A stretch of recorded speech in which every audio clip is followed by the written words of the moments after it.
Excuse me, sir. Is this your house? We interview for 2 minutes. Do you mind if we grab 5 minutes? Just 5 minutes, huh? How much money do you make per month or per year? Last year we closed the year at $1.36 million, but this year we're gonna be at maybe 2.4. How much money do you make? 7 figures, that's what I'll say. What line of business are you in? I run a We're selling mostly AI systems and marketing for service-based businesses. Tell me about how you personally use AI and how your company is currently using AI, like Claude and how you're leveraging it. Yeah, so first of all, AI is What are some, quick fire steps that they should take to get to 10K per month? First of all, What are the 3 non-negotiables that you've seen for scaling e-com business now this year, 2026? first, I would say. What's up, guys? We are in Tunisia. We're about to go interview a 25-year-old millionaire from Tunisia. We're about to go into this house right here, see if we can get a few minutes of his time for an interview and try and get as much value for you guys. Let's go.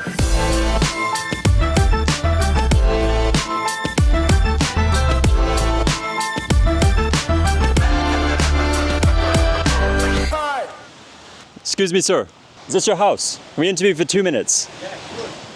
How did you get in? The gate was open. Okay. What's your name? Sanad, Jordan, nice to meet you. nice to meet you. How are you? I'm very good, how are you? Doing fantastic. Can't complain. What line of business are you in? AI, marketing. So roughly how much money do you make per month or per year? So last year we closed the year at $1.36 million in revenue, but this year we're gonna be at maybe 2.4. We're selling mostly AI systems and marketing for service-based businesses. Most of our clients are real estate, luxury real estate developers and agencies. We work with companies stretching from the UK to Australia. So, What are some ways that you're using AI that you would say is different to everyone else to get an edge in your business? look, I think of AI as a multiplier of force, in my opinion at least. It's not here to replace talent. It's just here to multiply the output of good talent. So it's removing the need for us business owners to settle for average talent. Instead of hiring 15, 20 employees to do all of the execution work, you can just have 3, 4 A-levels employees, A-tier quality, really good team players that you multiply their output with AI and you achieve bigger outcomes. For So you're less- getting more leverage? Yeah, for more leverage, less the talent, less the headache, less the expenses as well. But at the same time, you're achieving way, way bigger outputs. Amazing. So you're on track to make over $2 million this year, but how did you actually get started with this business? I started in 2019, just after high school. I didn't go to university. I dropped out. I wanted to go to study physics in the US. I didn't get in. So I decided to drop out, start business. And from one thing to the other, it was by pure luck at one night with a YouTube video. I got introduced to this concept of marketing and you can do this and that to local businesses and make money. And it sounded like the only option that I had. And I jumped in and here we are 5 or 6 years later. For somebody who wants to start a business with AI systems and offering those to other businesses, how would you actually say someone should get started in today's day and age? Look, I think the only reason why all of these AI people are not able to capitalize on the true value of AI and generally make money with it is because they sell isolated systems. Businesses will not continue to pay you or will not pay you big money if they cannot see tangible ROI across the board in their process, right? If you come in and you sell them an AI tool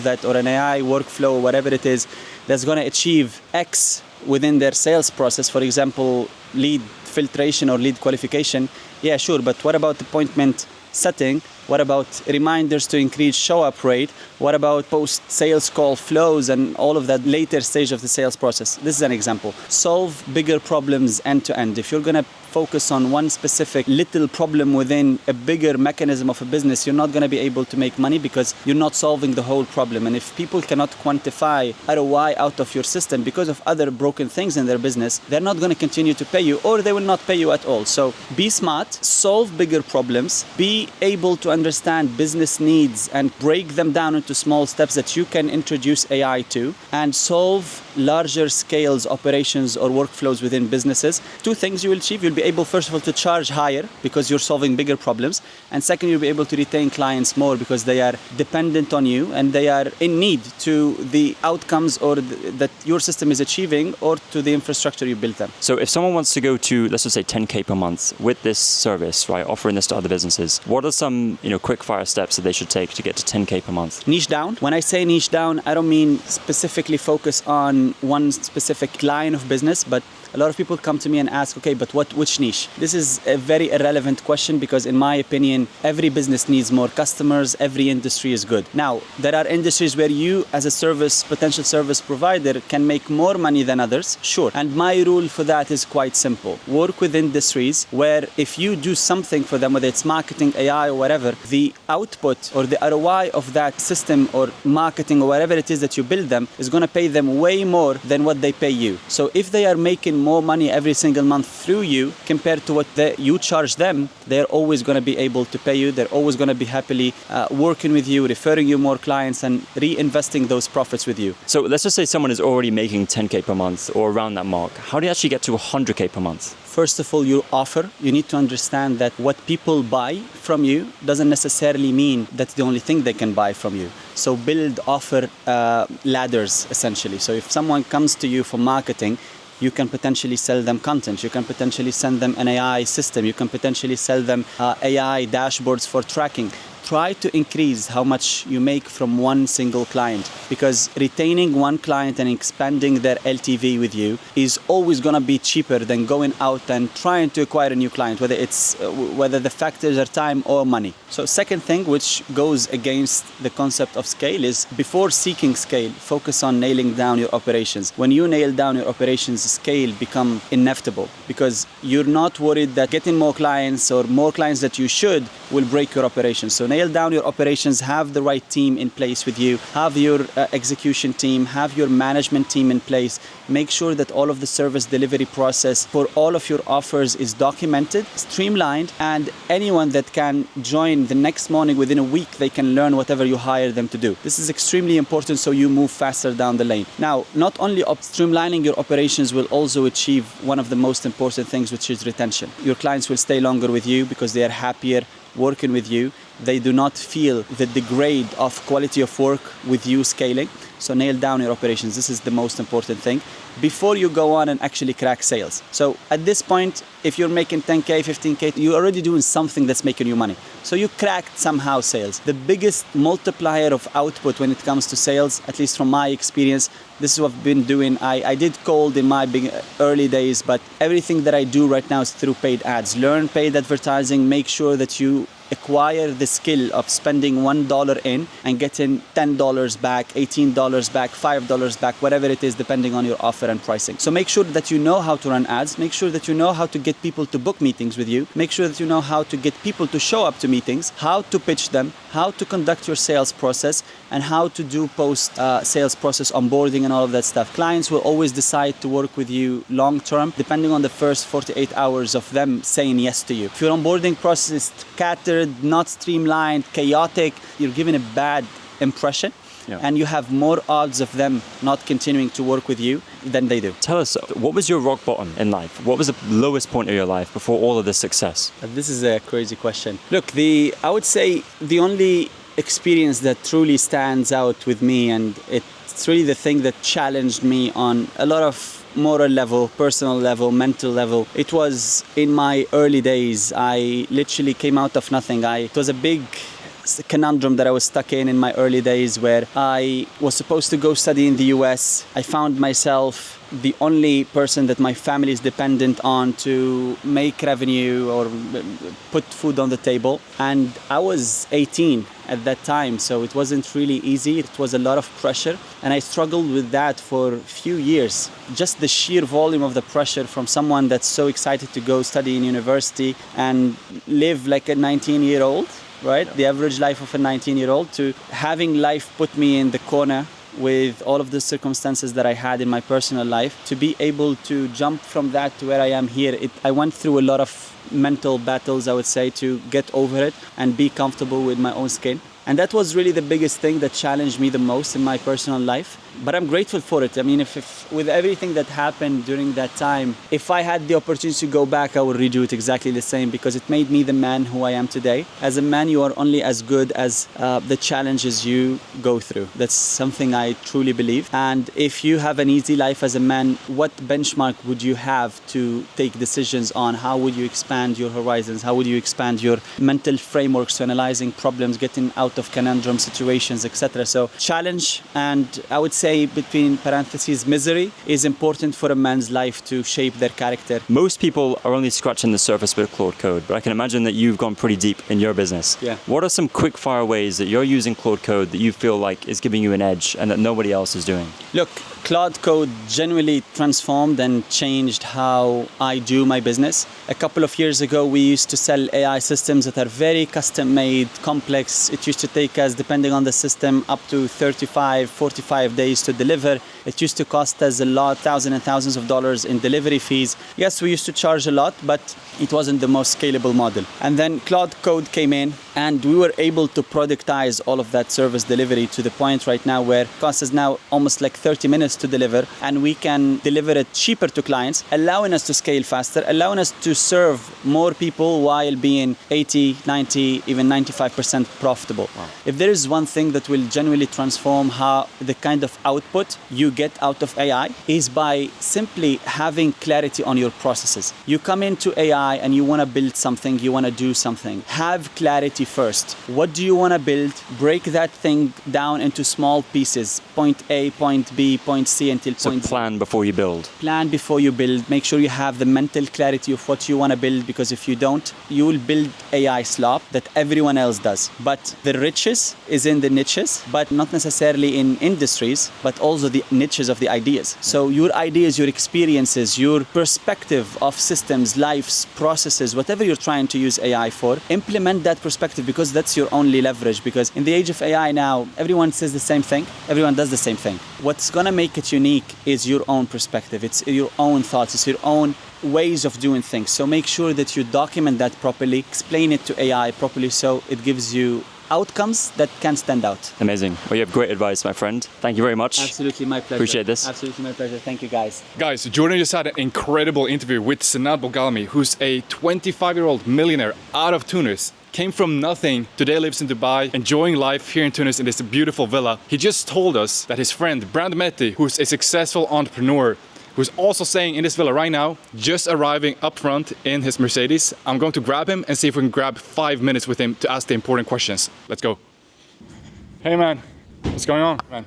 Do you mind if we grab 5 minutes, go behind villa, ask the important questions Just about... 5 minutes, huh? Just 5 minutes. Quick questions. And I want to share with the audience how you made it and how you made it in the e-com business. Okay. You good? Let's do it. Let's go. What line of business are you in? I run an e-commerce marketing agency. And how much money do you make, if you're comfortable sharing that? 7 figures, that's what I'll say. 7 figures. A year. How did you get started in the e-com space? E-com space is one of the most competitive spaces in the world, especially as an agency helping advertise for e-com businesses. How did you get started? I actually started when I was 18 years old. I started an e-commerce brand. I was selling power banks. You probably saw them all over online. And that was my first journey. I bought 500 units. I stole money from my parents. Not exactly stole, but they lended me money for the business. And that was my first interaction with e-commerce. And then once I started, I never went back. For the people in the same line of business, in e-com, how do you go from having nothing to having a business up and running? E-commerce is an interesting world. I always see people starting from the product, meaning they want to focus too much on the product. And then once they launch a product, it doesn't work. There's no product market fit. So what I advise people to do is actually start from the customer. If you start from the customer needs, wants, behaviors, failed solutions, then you can reverse engineer the offer they want to see and the product you can sell. This is my best advice for starting out. And how does someone go from getting started to making 0 a month to making 10K a month? How do you make that first 10K a month as an e-com business? I think when it comes to any business, you have to put in the reps. If you don't put in the reps, in this case, it's creative reps. You have to do a lot of creatives. Test statics, UGC videos, podcast videos, street interviews. Try to test as many creatives as possible to understand what is catering to the market and what is going viral, what is not going viral. So what I would recommend is going on TikTok and spend your time understanding what trends are working and then connect that to the customer and build your marketing messages around that. But you have to do some volume because you need to learn and you need to fail and you need to understand why things work and why they don't. That's my best piece of advice when you start. start. And how does the same business go from 10K a month to 100K a month? It's volume over quality. And once you get to 100K a month, you have to take a step back. You have to have the courage to do that and actually try to understand, okay, why are things working and why are they not? Really analyze deeper on the creative analysis type of things to really build a team around what's working to do more and double down on that. So I would even say once you hit 100K, then you can start focusing more on the quality, because that's where it really makes a bigger impact. And what's the most amount of money that you've been able to make for one of your e-com clients in a single day? Well, on Shopify specifically, probably around 300K in a single day, but the business... $300,000 in one single day? Yeah, but the business overall probably made more towards $2 million in a single day. And for people that want to scale their e-com business in 2026, what are the 3 non-negotiables that you've seen for scaling e-com business now, this year, 2026? First, I would say is creative strategy. If you don't have a creative strategy process where you can learn from your mistakes and learn from your wins and have I call it a flywheel compounding creative process, because every creative you launch, you learn from it and you learn from it and you learn from it. So if you don't have a system, you pretty much are shooting darts in the dark. And so you need the system. Second thing I think is having a good team. If you don't have a good team, you can spin around and test all the creatives you want, but you're not going to have the required talent to grow month over month. So team is really, really important. If you are struggling with hiring, go on LinkedIn. LinkedIn is a great platform where you can pouch and find talent from other sources. The third one I would say is working on back end. Once you have the front end, once you have the talent to be able to get results, then it's going to be back end. How is your email set up? How can you optimize a lifetime value of a customer? At the end of the day, the brands that win are the brands that are able to spend the most for acquiring a customer and still be profitable. So these are the 3 core things that I would focus on. Tell me about your lowest point and your rock bottom that you've gone through, and tell me what you got out of it and what you learned from that experience. Yeah. My lowest point and just hard moments for me was when I actually started my brand, because starting a brand is really, really, really hard. I've had some success on it. I then shifted more towards the marketing side because what I truly love is the marketing. But when I started with 0 money and 500 units in debt, I didn't know what I was doing and I was really, really panicking. I would say another low point is when I just started moving in Dubai. This was like maybe almost 4 years ago. I had no money in the bank. I put all my money into renting a house in Dubai, and I just invested into myself. And that was probably one of the scariest things that I've ever did. So a lot of people out there, they wait for the perfect moment. They want to have at least 50K saved up to move to that new country. They wait until they have enough capital to buy stock that they can rely on it. But you didn't do that. You always went for the big move, even though you didn't have that safety net set up. Is that how you operate daily and as an entrepreneur, or was that just a few one-offs? So I would say if you don't have balls, you're not an entrepreneur. You have to be able to have courage to do what is scary, to go through past your fears. At the same time, you have to be smart about it. So don't be like the guy that just goes to Dubai without a plan. I had a plan. I was confident in my skills. I had a client base. I knew that money was coming in, and I just made the move at the right time. It's 2026. AI is everywhere. I mean, I'm sure that you're using Claude and your team is using AI. Yes. But tell me about how you personally use AI and how your company is currently using AI, like Claude and how you're leveraging it. We're starting to get into an era where, my company is based and structured into pods. Each pod has like 5 to 6 team members and they serve clients, right? We're starting to get into an era where pods are now being done and filled with AI tools. So what we're working on right now is building proprietary software that my team can use to essentially scale our clients more and produce more with better quality as well, and also be able to help more people scale their business. So have more clients. Tell me about your creative process with AI and how you generate ads that perform using AI. Yeah, so first of all, AI is a tool that you need to be a strategist to be able to use AI. AI could be a double-edged sword, because if you don't have the brain and the experience to analyze, hypothesize, understand what you're doing, the AI is not going to really help you. So the core thing, which is what I told you before, is building a good team. Then they can leverage AI. And how do we use AI? We use AI like Hixfield, which is an amazing tool. HeyGen, which is also another amazing tool for AI avatars and building personas. We can do podcast and interviews, street interviews with it. We can do whatever we want with AI. So what we're doing right now is, instead of going after the traditional route, which is working with UGC people and creators that waste your time, are slow,